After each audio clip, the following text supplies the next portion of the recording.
You're watching personal finance videos and it all sounds reasonable until you look at your own life. Rent is high, bills are high, food costs more than it did 2 years ago, something in your car always needs fixing, a family expense lands out of nowhere, and by the time month ends, you're not thinking about investing, you are thinking about surviving. So when someone tells you just build wealth, your first thought is that advice is for people who already have money. What about the rest of us on low salaries who are just getting by? This video is exactly about that. Because you do not need a massive income to reach your first $100,000. You need to use what you do have properly. And today I'm going to show you how to reach your first 100,000 using three things: psychology, automation, and big wins. For those new here, I'm Muzaffar Teja, qualified accountant, a former investment banker, and your guide to cutting through the noise of finance. On this channel, we don't just talk about money. We talk about owning your life. Think personal finance systems, self-development frameworks, wealth building mindsets, and investment strategies that actually work. If that's your vibe, hit subscribe and ring the bell. We drop game-changing content every week. Here is what has changed in the last few years. Life has become less forgiving. When money is tight, most people respond by going into defense mode. They start trying to be good with money by cutting small things. They cancel the fun, they cut the tiny pleasures, they live in guilt. They feel like every purchase needs an apology. But the problem is that defense mode keeps you focused on small wins. And small wins can keep you busy without making you free. The stakes are not just financial, the stakes are mental. It is the background stress. It is the anxiety. It is that feeling of always being one surprise away from falling behind. So we are going to do this properly. Not with hype, not with shortcuts, with a plan that makes progress more likely even when life is busy and imperfect. And we start by understanding why $100,000 is the milestone that changes the game. Why is $100,000 is the magic number? Why not $10,000? Why not $1 million? Because the $100,000 is the first wealth milestone that changes how you think and how you live. It is the point where money stops being a constant source of stress and start becoming a tool that works for you. Let me explain in plain English. When you have $100,000 saved or invested, you have built financial momentum. Your money has a base, and over time, if your investment grows, the growth becomes meaningful. Now, a responsible note. Returns are not guaranteed. Market moves. You will have down years. Some years will be flat. And anyone promising you a smooth, guaranteed line upward is not being serious. But the principle is still powerful. If we use a conservative illustration, let us say a long-term average of 5%, $100,000 growing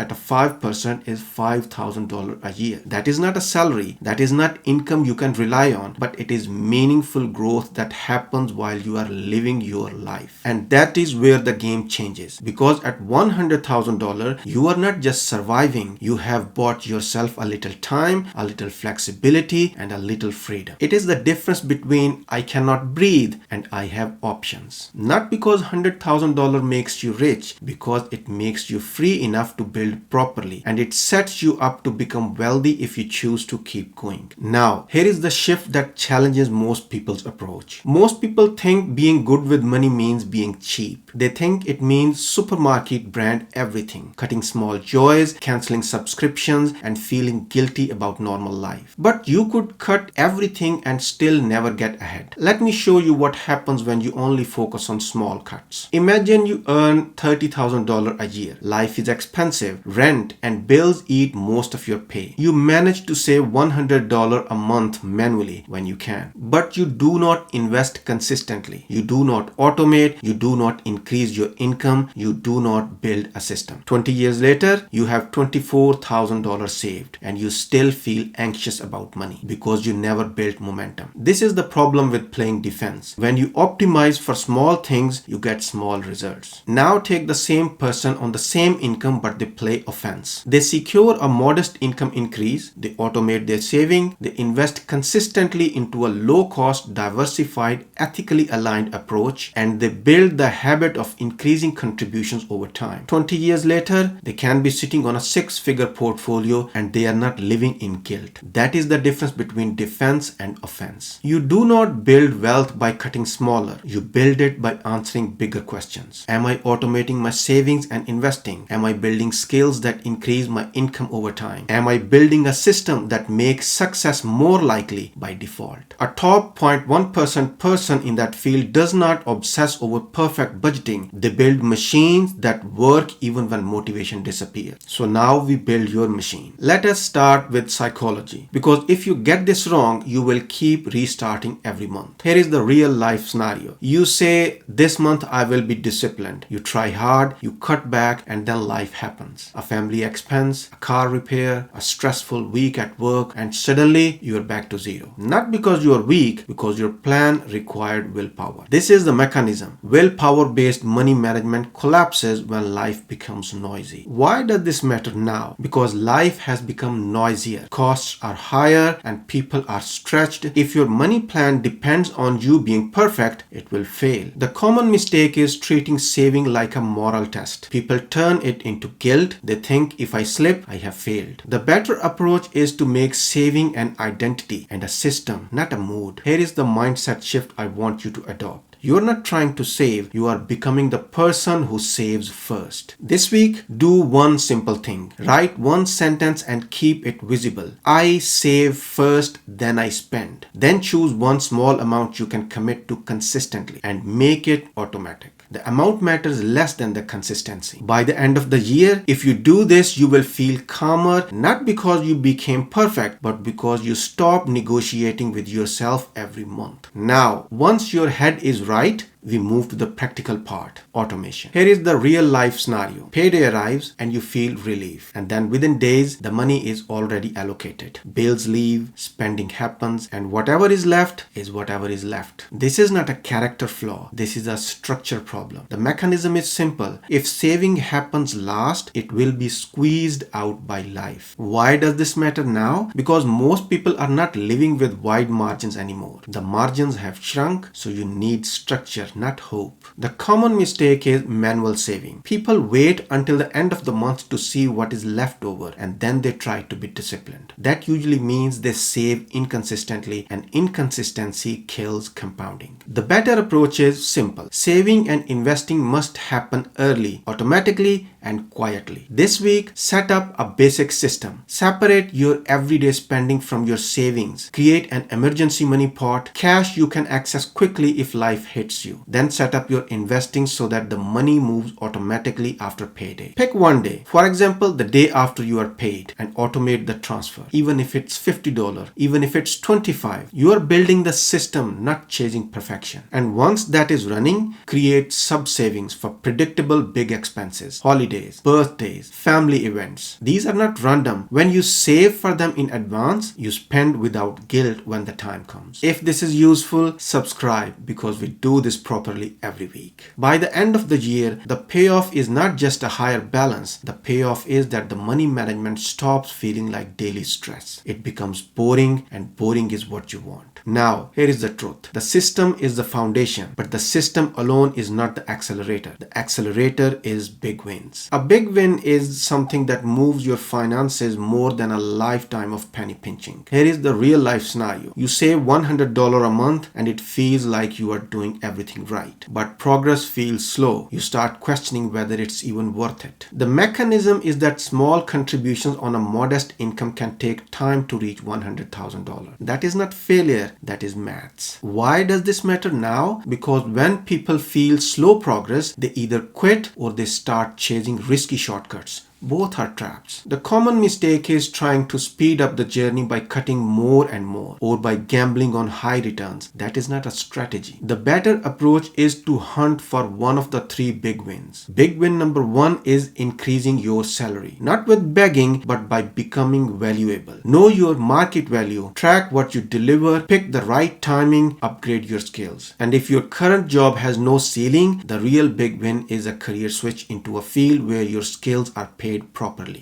Big win number 2 is building a side income. Once you learn to earn outside your job, you will never see money the same way again. You do not need big business. You need a small stream you can build steadily based on skills you already have. Big win number 3 is increasing your investing rate by 1% per year. Start where you are, then each year increase slightly. It rarely feels painful, but over time it can change your entire outcome. This week, choose one. Not all three, one. By the end of the year, the payoff is clear. You have not only saved, you have changed your trajectory. Now, let us put it all together into an actionable roadmap, because ingredients are not enough. You need a plan you can run. Step 1 is set up the system. Do not wait for a big win. Start now, because the system is what makes the big wins usable when it arrives. If you invest $100 a month for long enough and market deliver reasonable long-term growth, you can reach 100,000 over time. This is the baseline. It is not glamorous, but it is real. Now, if you want to compress the timeline, step 2 is unlocking your first big win. Let us say you increased your income modestly through a raise or a side income, and you redirect just £100 a month of that into investing. Now you have moved from $100 a month to $200 a month. Then step 3 is repeating. Every few years, you aim for another income jump, and each time you increase your monthly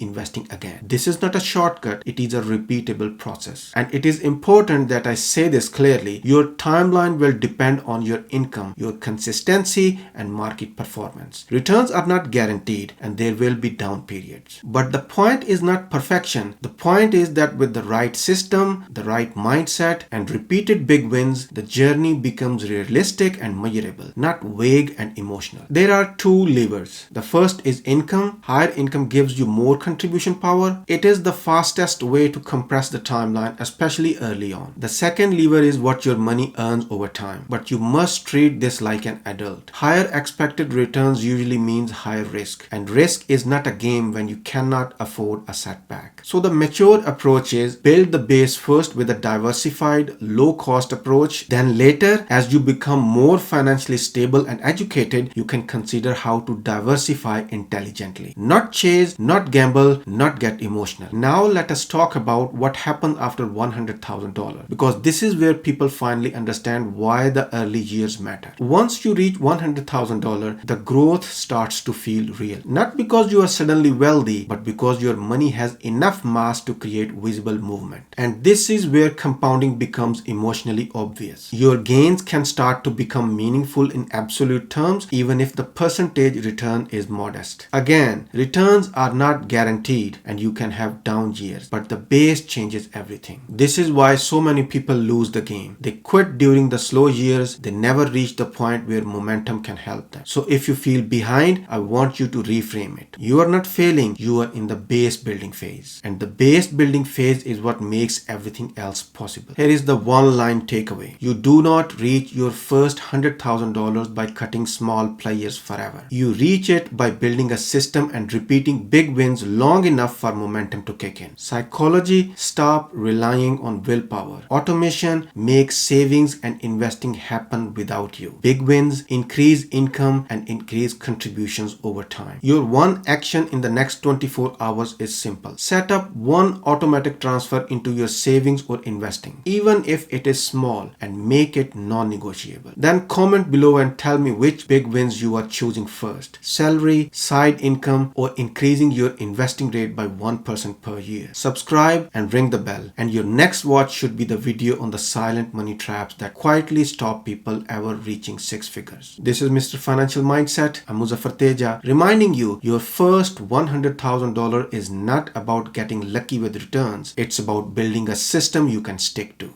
I'll see you in the next one.